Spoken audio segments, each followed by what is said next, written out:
현재 기술력으로 사람이 화성까지 가는데 얼마나 걸릴까요?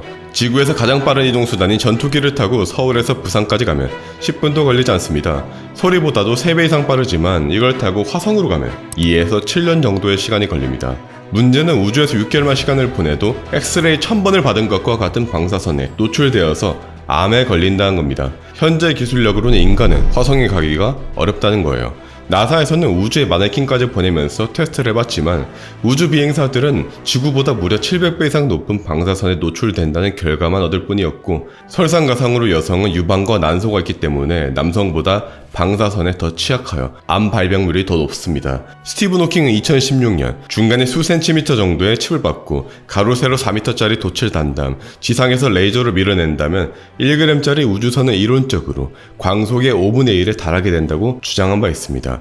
마크 주커버그 역시 이 프로젝트에 투자를 했는데 2069년까지 성간 여행을 하는 것을 목표로 잡았습니다. 그렇다면 인간의 기술력은 현재 어디까지 와 있는가? 현재 가장 빠른 우주선인 태양 탐사선 파커가 1초에 약 175km를 날아갑니다. 서울에서 부산까지 단 2초 만에 도착하는 어마어마한 속도로 태양에 진입해 태양의 어마어마한 이런 모습을 사상 최초로 영상으로 전달하기도 했습니다만, 인간은 내 눈으로 직접 보고 내가 직접 경험해야 직성이 풀리는 종족입니다.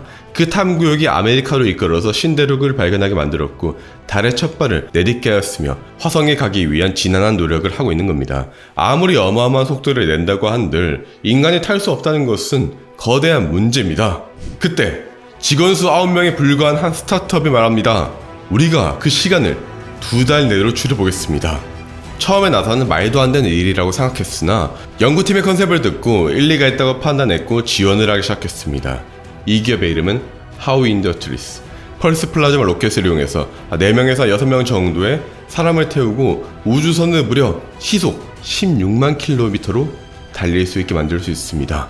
그러면 화성까지 단 3달 내에 도착이 가능합니다. 원리는 핵분열을 통해서 플라즈마 폭발을 생성을 시키고 이를 통해 발생한 에너지를 이용하는 건데요. 엄청난 에너지로 인해서 플라즈마가 방출이 됩니다. 비유를 하자면 폭죽과 풍선이 있습니다. 핵분열은 폭죽이에요. 폭죽을 터뜨리면 많은 에너지가 나오죠. 폭죽을 터뜨려서 나오는 에너지로 풍선을 뜨겁게 만들어서 우주로 내보낸다고 생각하시면 됩니다. 풍선이 터지지 않고 멀쩡해야 되고, 이렇게 뜨거워진 풍선 내부에서는 발전기가 돌아가면서 전기도 만들어져야 됩니다. 듣기만 해도 어마어마한 난이도이기 때문에 연구팀이 잡은 목표는 20년 안에 펄스 플라즈마 로켓을 장착하고 태양계의 모든 곳을 인간이 직접 타고 탐사하는 것이 나사의 목표입니다. 20년 뒤엔 지구가 온난화로 정말로 위험해질 수도 있을 테니까요. 기술적인 문제가 해결되더라도 문제는 하나 더 있습니다. 고농축 우라늄이 사용된다는 점. 즉, 실험을 하기 위해서 언젠가 하늘에 고농축의 우라늄들이 발사가 될 텐데, 실험은 실패의 연속이고 실패는 진행 중인 성공이 있기 때문에 하늘에서 수도 없이 고농축의 우라늄이 폭발하게 될 겁니다. 이로 인한 정치적인 이슈가 있습니다. 그런데 이 모든 문제를 해결해서 시속 16만 킬로미터로 달리는 우주선을 개발했고 기어코 단 몇 달 만에 화성에 도착했다고 합시다. 하지만 문을 열고 바라본 우리의 눈에는 모뉴먼트 밸리 같은 황량한 붉은 흙들이 보일 겁니다. 영화 아바타 같은 광활한 숲풀과 생명체들은 그 어디에도 존재하지 않을 겁니다. 그나마 가능성이 있는 지구에서 가장 가까운 외계 행성인 프록시마 B에 가려면 이 우주선으로도 3만 년 이상이 걸리는데, 이때 필요한 연료의 양이 어느 정도인지 아십니까?